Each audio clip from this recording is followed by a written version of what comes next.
I am very happy to be here with Bob Scheef, who is our librarian at Eden Seminary these days.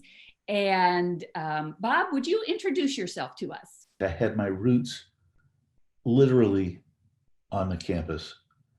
I'm back to the campus and I'm still growing and understanding. Diary that my grandmother kept about my birth, she says, my mom and dad were visited by Sam and Elise Press, like within weeks of my birth. I like to refer to it as this is the village that raised me. What are some of the ways that you think the community shaped you during all those years? I think I was most profoundly shaped by a conviction that my beliefs mattered, that my beliefs were true beliefs, even if somebody didn't agree with me.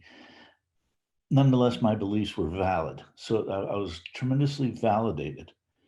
And this was most evident when I'm going to say it was shortly after the Cambodia strike in 1970. And that's when I decided that as a 19 or 20-year-old who had registered for the draft as was required when I was 18, that I was going to file for conscientious objector status, which I did, and was successful in a large part because of the support I got from my father and others on the Eden faculty. And so I don't think I would have been so able to make that stand without that kind of support and without the belief instilled in me that even though my dad was in World War II, even though I imagine most of the other people who wrote letters in support were involved in World War II, they were nonetheless willing to validate my belief, which was that the war in Vietnam was illegal, immoral. So that was a profound kind of shaping that took place. Sounds like it. And now you serve on staff at Eden Seminary. Tell us a little bit about what you've done between the 70s and now. Well, I did some writing. I wrote a book. It was the first and at one time the only book on Missouri wines. I did a lot of freelance writing. I mostly went with my wife as she pursued her academic career at Mizzou first, and then we went to Cleveland, Ohio, where she was at Case Western University. And from there, she did postdoc work in California. So she was at UCSF, and I worked for a number of years, I think about 4 years, at Berkeley, Cal, as an editor of a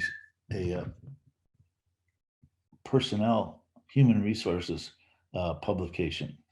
So looking back on that, I think, well, yes, I was responsible for creating the university side in all things related to labor relations. At some point, I started working for St. Louis County Library and worked there for almost 20 years. I started work at Eden in the library, and it was a pretty good fit.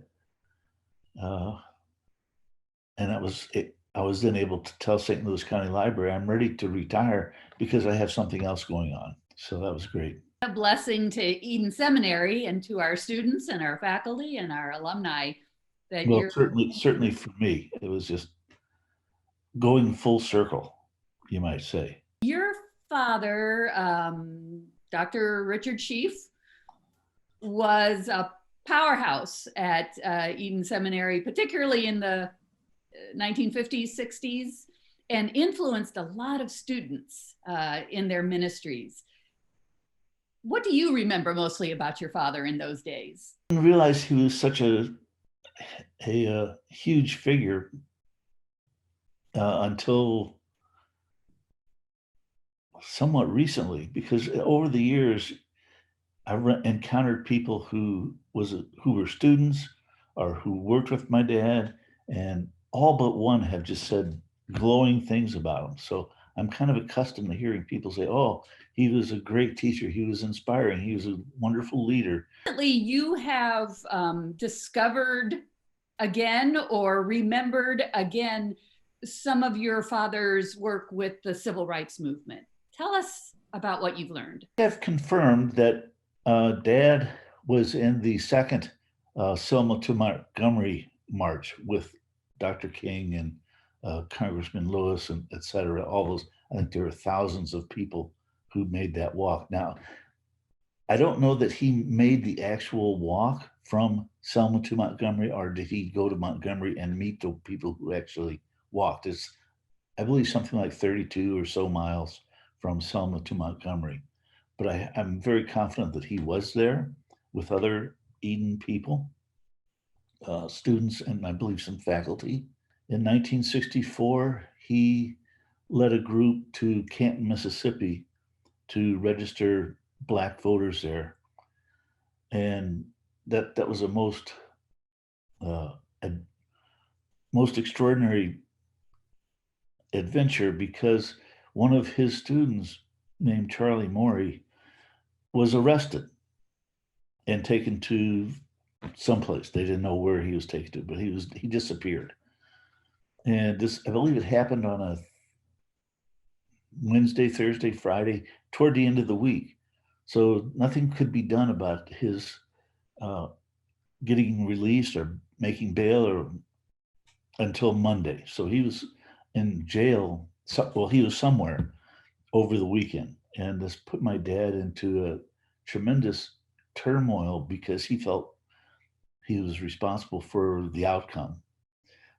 Charlie getting arrested, and who knows what would happen to him. On Sunday night or Monday, he went back to Canton and secured the release of Charlie Morey, but only by the intervention of Elmer Arndt.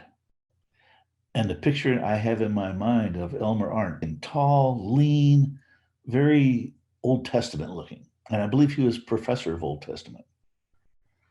He came down to Canton and basically pled the case for Charlie's release on the basis of Old Testament scripture. And so my imagination has him before the authorities, the civil authorities, just citing scripture after scripture after scripture of why Charlie should be released. And ultimately, Charlie was released. You know that later your dad wrote an article for the United Church Herald in which he recounted this experience. And as did Charlie. They're both in the side by side in the same issue. So I've reviewed that to kind of check my facts. There are some things that are not in the article. It's really none of the anguish in the article that my dad truly felt. When they got back to St. Louis, they did a little debriefing, and that was recorded. And in that debriefing, this is where my dad said, I felt like I lost my anchor. You can see how torn up he was by this. And in my family, parts of my family, they have reconstructed this event so that my dad is the one who is arrested and put in jail.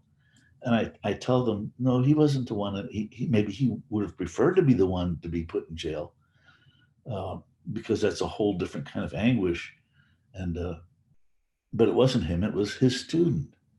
And out of care and concern for his student, that's what makes the dynamics of my dad's anguish so powerful. That it wasn't him in jail; he was not at risk.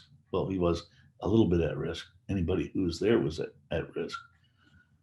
But it was more out of concern for his student. In this debriefing with the students, what I'm hearing from other alumni is that had a profound effect on them, whether they were present in Canton, Mississippi or not.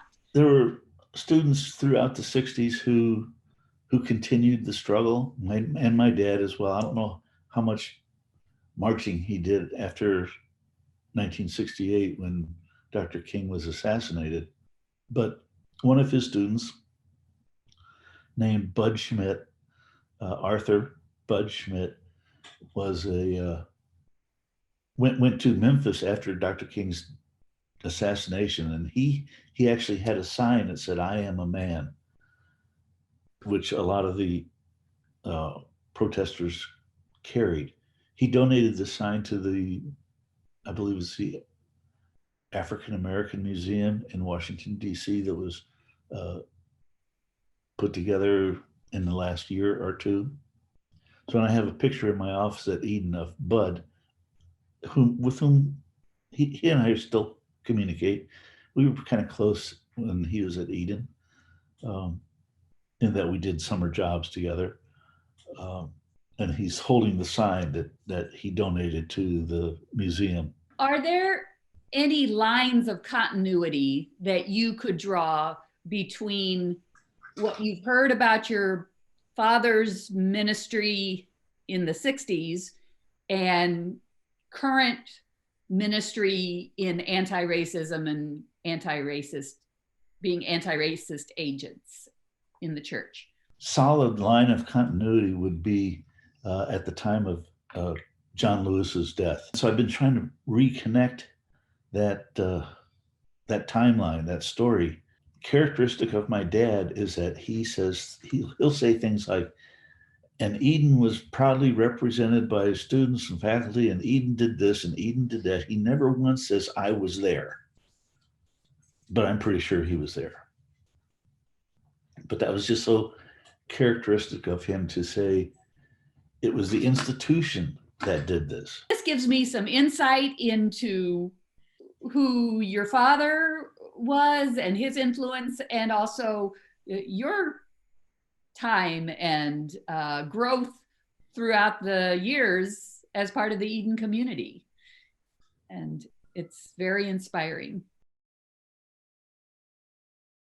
I am rooted, I am growing, I am Eden.